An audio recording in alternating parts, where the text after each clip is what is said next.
Hello guys, welcome to max TV. హైదరాబాద్లోని Meerpet murder కేసులో రోజు రోజుకి సంచలన విషయాలు బయటకు వస్తున్నాయి. అందులో నాకు తెలిసిన కొన్ని అప్డేట్స్ మీకు షేర్ చేస్తాను. నిన్న పిల్లల స్టేట్మెంట్ రికార్డ్ చేసుకున్నారు పోలీసులు. సంక్రాంతికి ఊరెళ్ళి వచ్చిన తర్వాత ఇంట్లో భరించలేని దుర్వాసన వచ్చినట్లు తన కూతురు చెబుతోంది.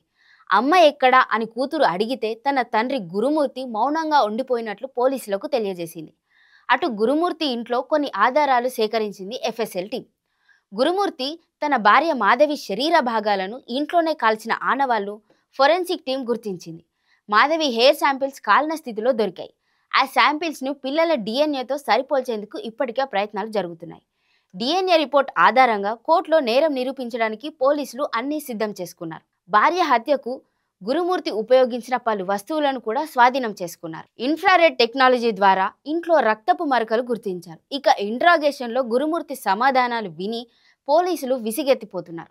పూటకో వర్షన్ వారితో చెబుతున్నాడు. మరోవైపు మాధవి మిస్సింగ్ కేసును మర్డర్ కేసుగా మార్చే పనిలో ఉన్నారు పోలీసులు.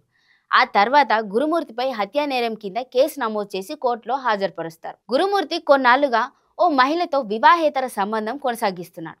ఆమె గురుమూర్తికి సమీప బంధువు. ఈ విషయం భార్యకు తెలియడంతో గొడవలు జరిగాయి.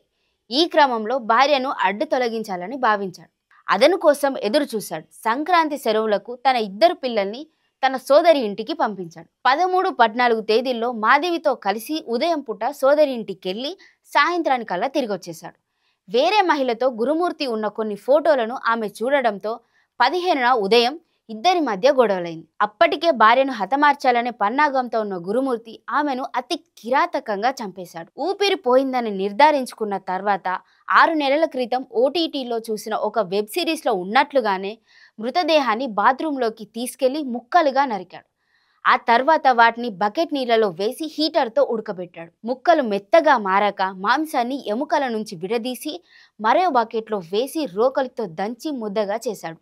ఎముకలు, మాంసం ముద్దలను సంచుల్లో నింపి సమీపంలోని చెరువులో వేశాడు. హత్య తర్వాత 2 రోజుల పాటు నిద్ర లేకుండా ఇదంతా చేసినట్లు తెలుస్తోంది. మృతదేహాన్ని మాయం చేశాక గదిని శుభ్రం చేసి ఈ నెల 16న సాయంత్రం భార్య కనిపించడం లేదని అత్తామామలకు ఫోన్ చేశాడు. చిన్న గొడవై ఇంటి వెళ్ళిపోయినట్లు ఫిర్యాదు చేయించాడు. కేసు దర్యాప్తులో భాగంగా పోలీసులు సీసీ కెమెరాలను పరిశీలించి మాధవి ఇంట్లోకి వెళ్లడం తప్ప బయటకు వచ్చిన దృశ్యాలే కనిపించలేదు.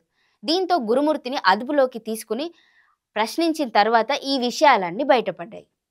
బుధ, గురువారాల్లో నిందితుడి నివాసంలో క్లూస్ టీం, ఫోరెన్సిక్ బృందాలు నీళ్ల బకెట్, వాటర్ హీటర్తో పాటు ఇతర కీలక ఆనవాళ్లను సేకరించారు. వీటిని ఫోరెన్సిక్ ల్యాబ్కి పంపించారు. అయితే మృతదేహాన్ని ముద్దగా చేసి చెరువులో విసిరేసినట్లు నిందితుడు చెబుతున్నా ఇంకా ఆధారాలేవి కనిపించడం లేదు. Thanks for watching. Do watch for more updates.